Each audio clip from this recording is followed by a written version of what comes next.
জায়গায় সমন্বয়ক একটা গালিতে পরিণত হয়েছে। তো আমরা কি এটা আশা করেছিলাম? আন্দোলনটা করেছে দেশের জনগণ। আর ফ্ল্যাগধারী ওই সময় কে ছিল? ওই সময় সে ক্রেডিটটা নিয়ে নিচ্ছে যে আমি সেই লোক, অথবা আমি নিয়োগ করব। সে একজনকে নিয়োগ করছে যে তুমি চিফ অ্যাডভাইজার, সে নিয়োগকর্তা হয়ে গেছে। এবং এই নিয়োগকর্তা যখন হয়ে গেছে তখন সে পুরো দেশের নিয়োগকর্তা হয়ে গেছে। এখন এরে নিয়োগ করে, তারে নামায়, তারে ফালায়, এটা করে। এটা করতে যেয়ে কি হয়েছে?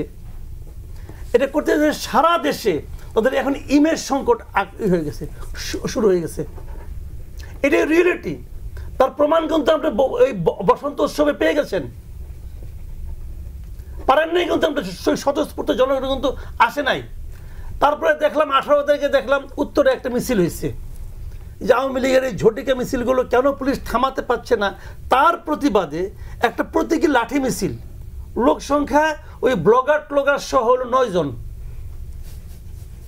অথচ এই উত্তরায় তো মানুষ এদের পেছনে জায়গা দেওয়ার জন্য রাজপথে জায়গা ছিল না। জুলাই আগস্টে যে চিত্র, জুলাই আগস্টে আমরা দেখেছি, এদের পেছনেই তো। তাহলে বিষয়টা কি? বিষয়টা হলো ওই আন্দোলনটা জনগণ মনে করেছে এটা আমার কাজ, এটা আমাকেই করতে হবে। আমার সামনে কে আছে, আমার পেছনে কে আছে, পাবলিক দেখে নাই।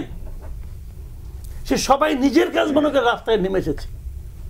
এখন ওই সময় যে সামনে ছিল সে যদি বলে আমি, তার সঙ্গে ঝগড়া করতে কে আসবে? কেউ আসেনি। কিন্তু এইটা যে আসলে যে সে লিডার নয়, এই 9 মাসে সেটা প্রমাণ হয়ে গেছে ভাই, এটা প্রুফ।